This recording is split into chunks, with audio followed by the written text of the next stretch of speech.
What is up, everyone? It is Colin Berry here, and January is in the books along 30A. We're out here in Camp Creek for this one. I'll show you more of this place as we go, but let's get into what actually happened across 30A to start the year here. Starting off on the east end, what stood out to me this month was the strength at the higher price points. We saw more $5 million plus activity compared to last January. Inventory is tighter than it was a year ago, and pending activity picked up. That tells me buyers at the top aren't hesitant, they're just careful right now. The East End still carries weight. Walkability, architecture, planned communities, but buyers are paying attention to quality and positioning. The right house moves, the average one just sits. Now to the West End. Pending activity jumped in a meaningful way compared to last January. Days on market came down. Overall inventory is lower than it was this time last year. The West has always moved a little quieter. But if someone wants strong construction, a little more space, and in some cases, better value per square foot, the West End is compelling. As density builds on the East End, that gradual shift west makes a lot of sense. WaterColor had a really solid January this year. Inventory is down compared to last year, which is a healthy sign. Several strong closings, including homes north of $5 million. But WaterColor is nuanced. You've got older cottages, new custom builds, different lot placements, and that creates a wide range in pricing per square foot in the community. It's one of the most complete communities on 30A. When supply tightens there, it tends to support pricing long term. Alys continues to operate in its own lane. Inventory is tight, days on market improve, and when homes trade, they trade strong. You're buying into architect standards, design consistency, and long-term brand value. It doesn't need volume, it needs the right product. Now Camp Creek.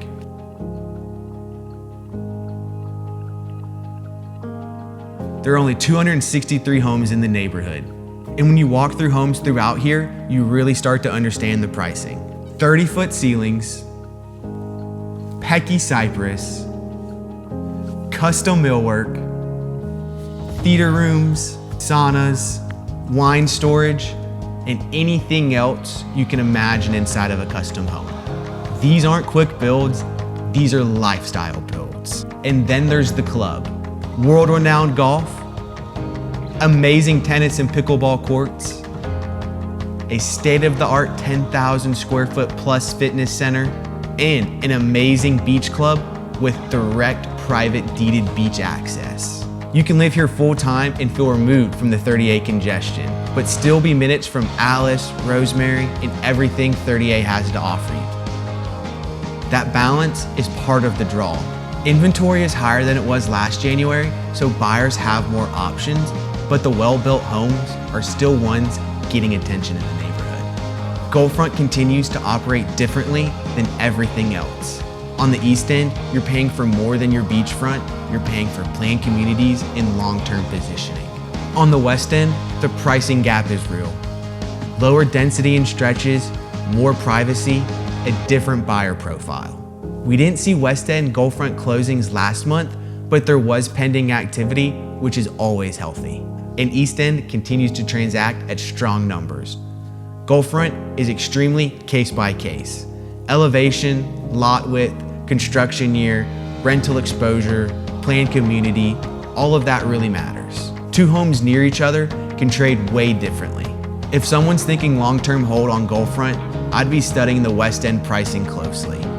Here's what January made clear. The market is rewarding precision. Homes priced in line with where buyers are today are getting traction. Homes that start high and adjust later, they're losing their leverage. Buyers aren't rushing, but they're decisive when something makes sense. If I was buying today, I'd be looking hard at a home site in Camp Creek in that mid-size range where long-term demand feels very strong for the community. And I'd be watching West End Gulfronts before that pricing gap really narrows. So heading into the spring, the setup looks steady. High-end activity is real, West End momentum is building, WaterColor tightened, and Alys remains disciplined. Camp Creek continues to mature as more home sites are being built in the neighborhood, and Gulfront remains strategic. That is what I'm seeing. If you want to talk through your specific neighborhood, I'm happy to do it. And if you're following the 30A market closely, subscribe here so you don't miss out on next month's update. I'll see you then.